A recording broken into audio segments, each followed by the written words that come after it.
to hear is true. The names have been changed to protect the innocent.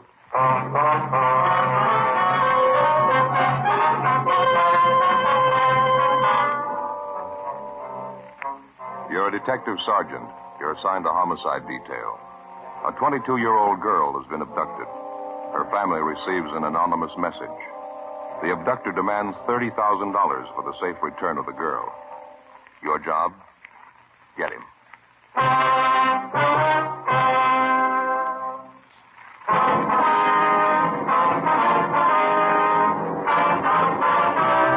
Dragnet, the documented drama of an actual crime. For the next 30 minutes, in cooperation with the Los Angeles Police Department, you will travel step by step on the side of the law through an actual case transcribed from official police files. From beginning to end, from crime to punishment, Dragnet is the story of your police force in action. It was Tuesday, October 18th. It was cloudy in Los Angeles. We were working the early morning watch out of homicide. My partner's Ben Romero. The boss is Thad Brown, chief of detectives. My name's Friday.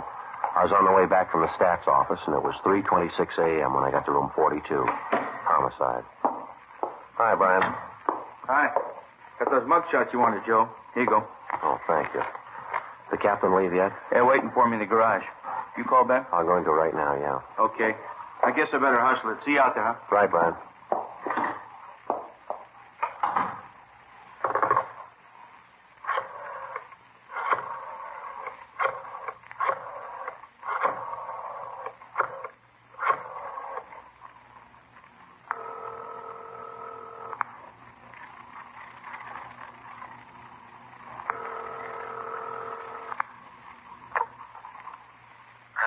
I'm sorry to wake you, Ben. This is Joe. How you feeling? Oh, hi, Joe. What time is it? 3:30 a.m. How's the sore throat? Oh, it's a lot better. Ought to be back to work tomorrow. Well, we need you now, Ben. You want to be ready in about 20 minutes? I'll pick you up. 20 minutes? Okay, what's the matter? Man by the name of Martin Sullivan, official down at the Third National Bank. Yeah, what about it? He's got a 22-year-old daughter, or he had one. Huh? She's gone.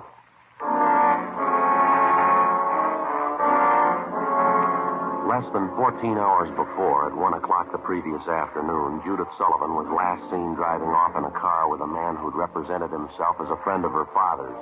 At 11 o'clock that night, the Sullivan family received an anonymous letter demanding $30,000 for the safe return of the girl. It had been the only contact made thus far by the abductor. As soon as we got word of what had happened from the girl's father, a broadcast and an APB had been gotten out. The entire force throughout the city had been alerted. 3:44 a.m. I pulled up in front of Ben's house.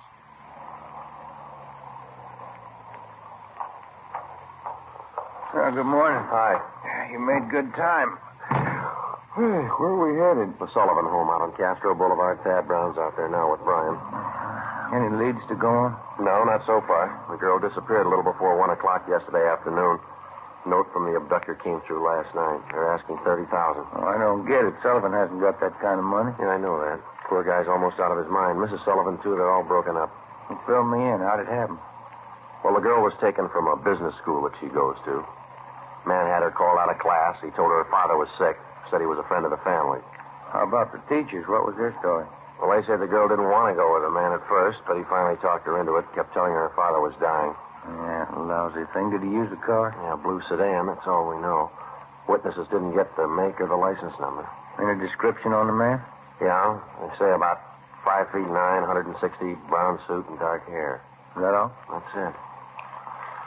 Here's a copy of the letter that the Sullivans got. You can read it. It's the usual. All right, thanks. I have your daughter, Judy. Get $30,000 quick if you want her back alive. Don't call police or I'll kill her. Contact you later, signed The Wolf. Who's he kidding? I don't know. I could think of a better name. Well, here we are.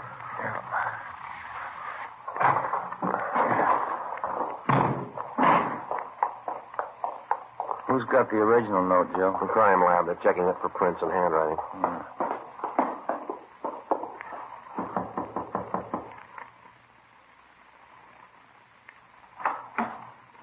Hi, Joe Romero. In the living room. Thank you, Tom. That's the way I see it, Mr. Sullivan. You understand exactly what you have to do now? Yes, I'll do as you say. All right, sir. Here are the two men who will help you. Sergeant Friday and Romero, Central Homicide. Sorry, Mr. Sullivan. Introduced. Mr. Brown, are you sure about all this? I keep thinking he might get frightened. He might do something to her. Believe me, Mr. Sullivan, it's the only way. I know how you must feel, but we can't do anything else. All right. I want to see Mrs. Sullivan first. Will you excuse me? I'll be ready in a moment. All right, fine. What is it, Chief? Any development? Back here, in the dining room.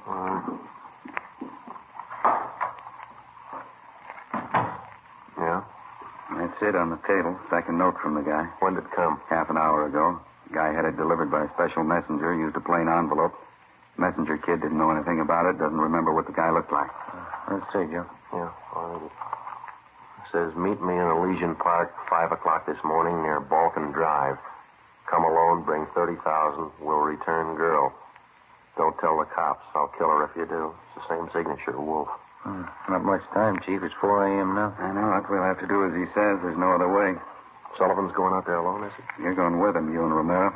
You'll be hidden in the trunk of his car. All right. Anything else? Any plan you want us to follow? Get him, that's all. 4:15 a.m. Ben and I went out back to the garage where Mr. Sullivan's car was parked. We jammed ourselves into the trunk compartment, and Brian closed the door on us. The latch was rigged so that we could push open the door from the inside. A few minutes later, Mr. Sullivan came out, got in the car, and we drove off. At 3 minutes to 5, we pulled up at the designated meeting place up in Elysian Park. We waited. Nothing happened. 5 minutes past 5 a.m. Still nothing. Outside, it started to thunder. Rain's starting, man. Windy. Joe? Do you hear it? Yeah. A car coming up the road toward us, sounds like. Yeah. Wait a minute. Coming over this way. Yeah, sounds that way, doesn't it? Are you ready? Right. All right, easy. Coming back here. Watch it now.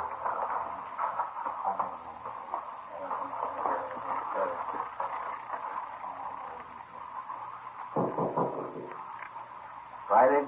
Romero? Chief, is that you? Yeah, come on out. Meeting's off. Look, I'm breaking. Up in my leg. Mr. Sullivan, you want to drive back home? We'll contact you there. Yes, sir. All right. Come on. Let's get over to the car. What's the story? Did he scare off? The guy had no intention of following through with the meeting. How come? He told us. He phoned a couple of minutes before 5 a.m. We tried to trace the call. He wouldn't stay on the line long enough. Well, what do you have to say? A couple of things. Number one, he wants more money. Number two, he knows we're working the case. What was the reaction? Claims he doesn't care. We'll never get him anyway. Well, how's the thing stand now? $50,000. He wants it in the next 12 hours. More than 16 hours had passed since word of Judy Sullivan's abduction had been phoned into homicide. During that time, an APB containing the descriptions of the suspect, his car, and his victim had been dispatched to law enforcement agencies throughout the entire area. The same descriptions were being broadcast every hour. The Sullivan home had been placed under strict surveillance, and Mr. Sullivan instructed not to contact the suspect without the knowledge of the police. The girl's father had raised almost $10,000 in cash to buy him off, and the serial numbers on each one of the bills had been copied by a police stenographer and rechecked by a homicide officer. So far, the Wolf, as he called himself, had made 3 separate contacts, but he'd covered his tracks well. We knew he was somewhere in the city, 450 square miles of it. We knew we had to find him. 6:18 a.m. We checked back into homicide. What's doing, Brian? Here's a copy of the letter, fellas. Special delivery. Came in about 25 minutes ago. Let's see, Tom. It's the same handwriting, it looks like. Check the postmark. Joe must have mailed it right after he grabbed the Here, girl. let me see. Stay away from Sullivan. If the girl's found dead, it's your fault. Stay away. Wolf. Can't seem to make up his mind, huh? Are they checking the original of this for prints, Tom?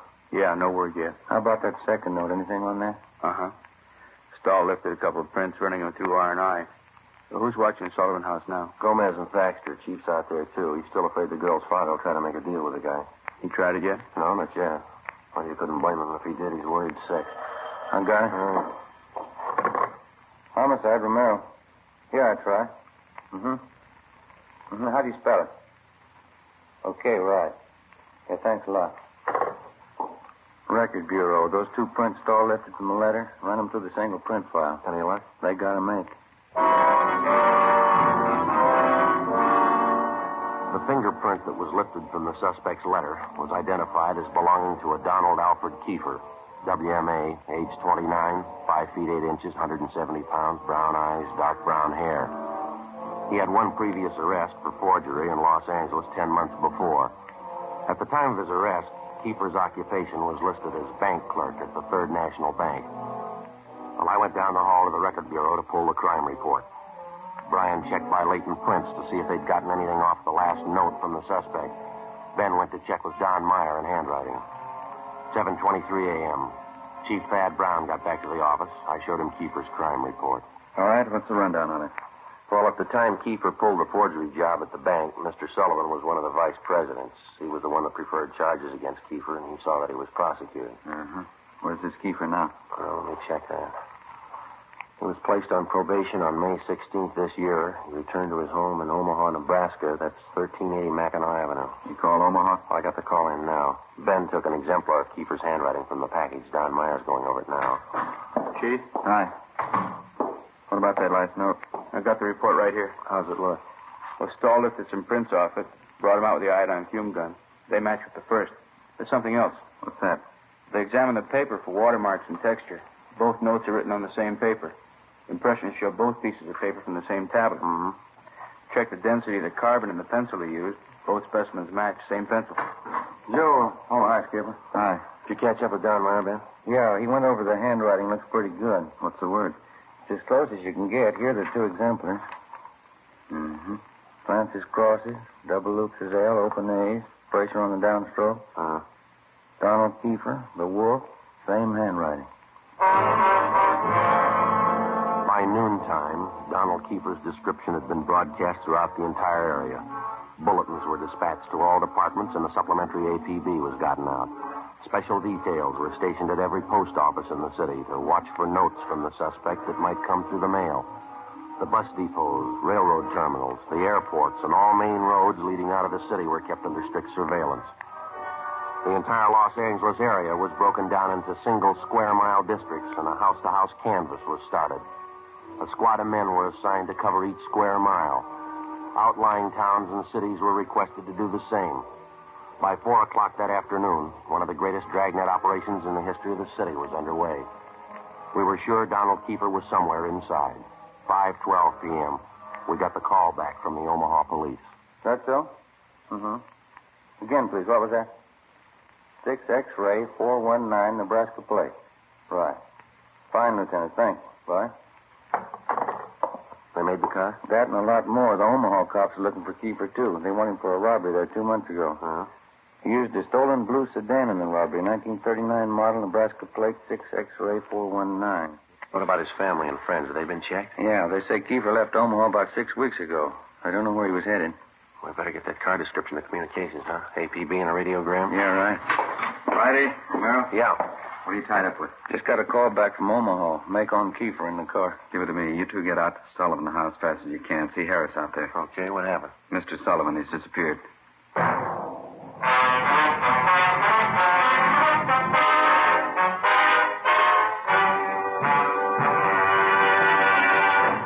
You are listening to Dragnet, authentic stories of your police force in action.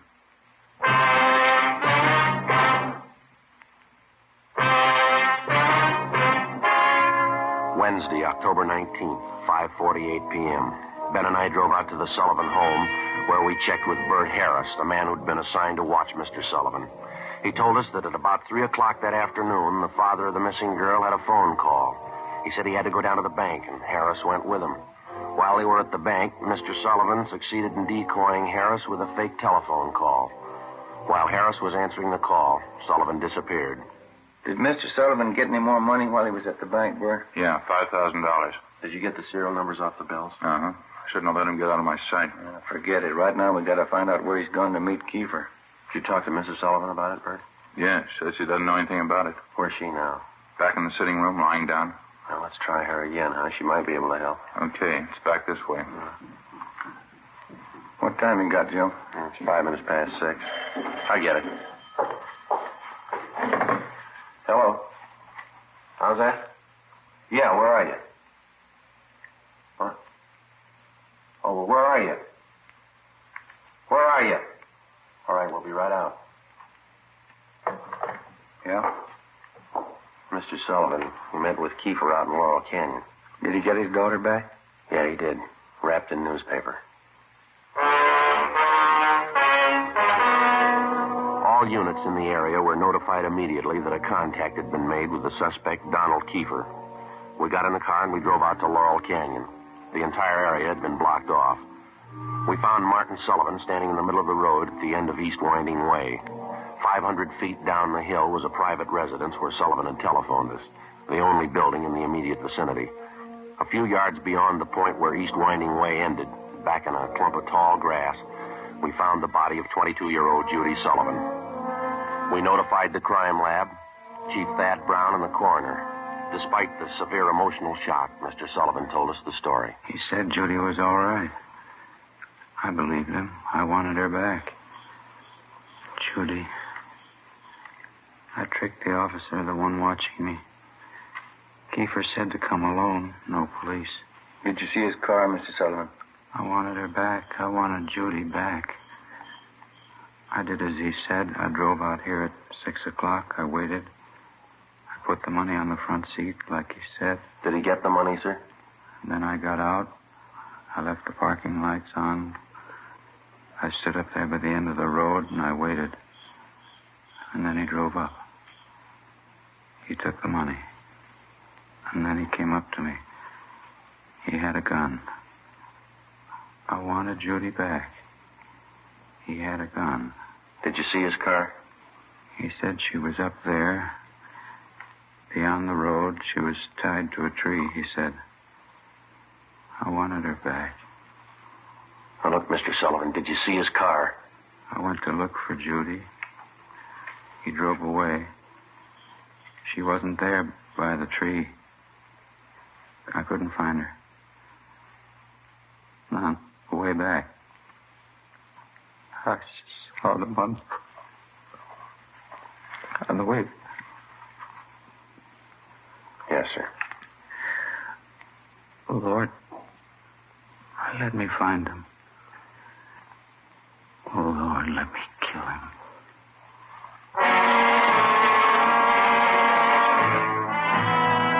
Before he collapsed completely, we showed the dead girl's father a picture of Donald Kiefer, and he identified him definitely. The information was immediately relayed back to Central Division and rebroadcast over our entire radio system. Teletypes were dispatched to sheriff's offices and communications sent to law enforcement agencies throughout the country. 9:52 p.m. The house-to-house search was intensified. The Dragnet operation in which we hoped to trap the killer was drawing slowly inward. A few minutes before midnight, Ben and I drove back downtown to the crime lab to check with Lieutenant Lee Jones. Hi, fellas. Come on back. Anything yet, Lee? Just checking over these towels here. Found them wrapped around the girl's body inside the papers. Funny thing about them. What's that? All yesterday's papers. Every story about the girl's disappearance has been clipped out. How about the towels? Any laundry marks at all, Lee? Nothing so far, Joe. Every one of them clipped off. Morgue post the body yet? You're doing it now. Nasty one. Yeah, sure is. Any footprints or tire marks out where they found the body? No, lots of them. Got two of the men checking them now. One thing. What is it, Lee? I don't know. Under the seam here, this towel. Wait a minute. Give me that pair of snippers, will you, Joe? Yeah. Here you go. Thanks. Press back under the seam here. There. That's one tag he missed. Yeah, can you read the marking? Greenway Apartments, Los Angeles. 12:34 a.m. We located the Greenway Apartments in the East Wilshire district, and we checked with the manager. He identified Kiefer's mugshot, but he said he hadn't been home to the apartment since the day before. We called the crime lab, and we went up to check the suspect's apartment. One look was enough. Lieutenant Lee Jones found specimens of the Sullivan girl's blood in the wash basin and the bathtub drains. In an adjoining garage, we found the car which Kiefer had used. A blue sedan, Nebraska plates, 6 X-ray 419. A cancellation of the want order for the car was issued and a stakeout placed at the apartment and in the garage in case Kiefer decided to return. All that night and into the next day, the citywide dragnet went on. There was no sign of the killer. At 10 minutes past 2 that afternoon, the first piece of ransom money showed up. It was at a used car lot on the corner of Beverly and Naylor Streets. 2 hours later, another piece of the money turned up at a busy downtown department store. In both cases, the man who passed the stolen money was finally identified as Donald Kiefer. Details were strengthened in both areas where the money appeared. The search went on. 6:42 p.m. Ben and I got a call to meet Chief Thad Brown at the Hollywood Division Station. Tommy Bryan from Central Homicide was with him. This is the way it stacks up now. This pin map over here, this is where we're concentrating the search. This area here. How about the lead we had on him downtown? Didn't it work out? No, the last 20 minutes we picked up 3 possible leads on the man out in this neighborhood here. East of Vine, south of Franklin, west of La Brea, north of Santa Monica. Mm-hmm. More ransom money show up? You got it there, Brian. Read it off. Yeah. 5:35, Sunset and Highland. Newsboy thought he saw Kiefer crossing the street. 20 minutes later, a salesgirl in the dime store up on Hollywood Boulevard thought she saw him. 10 minutes after that, he was reported seen near the intersection of Hollywood Boulevard and Las Palmas. You figure the reports are reliable? And they were all checked out. Didn't put too much faith in him till a few minutes ago. How's that? $5 bill was passed at a cigar store, Hollywood Boulevard and Hawthorne, ransom money. We've already doubled the number of men and cars in the area. Men stationed at every intersection to keep an eye on pedestrian traffic. We're covering everything. Streets, stores, covering the whole neighborhood. I'll get it. Homicide, Brian. Yeah, just a minute. You, Chief. Oh. Thad Brian. Yeah. Uh-huh. Where? Uh-huh. When was that? No, stay there. We'll be right there. Goodbye. Another piece of ransom money. Where'd it turn up? A theater on Hollywood Boulevard between Fairview and Hawthorne. Who passed the money? They think it was Kiefer? They're positive. They say he's in the theater right now. The information on Kiefer was phoned into communications immediately, and within a few minutes, men and cars converged on the neighborhood. The 1/2 mile area around the theater was completely blockaded. Every exit and entrance to the theater was covered. 7:23 p.m. Ben and I, along with Chief Thad Brown and Tom Bryan, met in the theater manager's office. Brown outlined our plan of operation. At 7:32 p.m., a detail of 14 men walked down the side aisles on the main floor of the theater and took up their posts on either side of the orchestra pit. The picture was stopped and every light in the theater was turned on. Chief Brown, Bryan, Gomez, Thaxter, Ben, and myself went down the aisle and up onto the stage. Chief Brown made the announcement. Ladies and gentlemen, if you'll hold it quiet for a minute, please. We're sorry to interrupt the picture, but this is a very important matter. We're police officers. Maybe you've read about it in the papers. A girl by the name of Judy Sullivan was abducted and murdered the day before yesterday. We think we've traced the man who murdered her to this theater. We believe he's in this theater now. We're going to search the theater row by row, and we'd like to ask your cooperation. There's no need to be panicky or afraid. Those who wish to leave now may do so. Leave by the main entrance. Each one of you will be checked as you go out the door.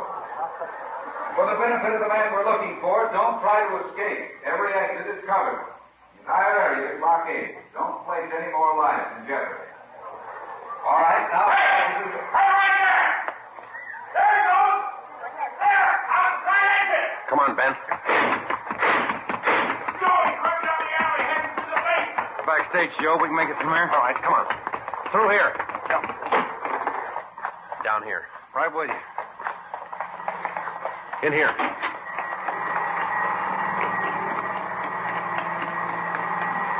Come on, over here.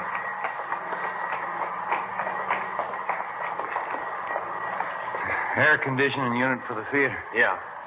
I don't see him, do you? You can't get out. There's just 2 exits. We got them both covered.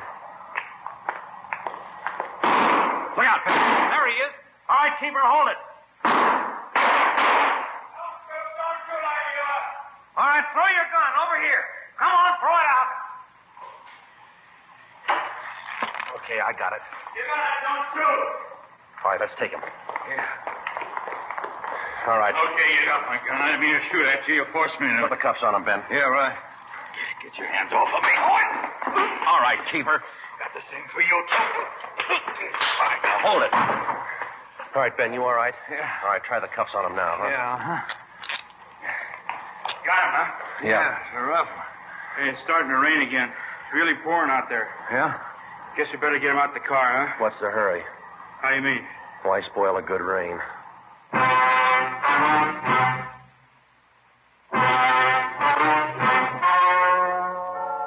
The story you have just heard was true. The names were changed to protect the innocent. On January 19th, trial was held in Superior Court, Department 87, City and County of Los Angeles, State of California. In a moment, the results of that trial.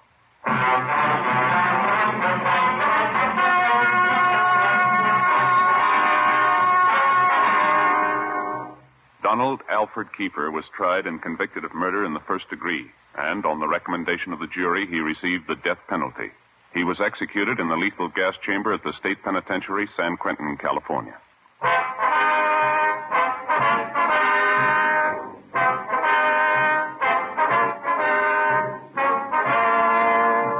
You have just heard Dragnet, a series of authentic cases from official files. Technical advice comes from the Office of Chief of Police W.H. Parker, Los Angeles Police Department. Barton Yarborough as Sergeant Ben Romero. Also heard were Whit Connor and Vic Perrin. Script by Jim Moser. Music by Walter Schumann. Hal Gibney speaking.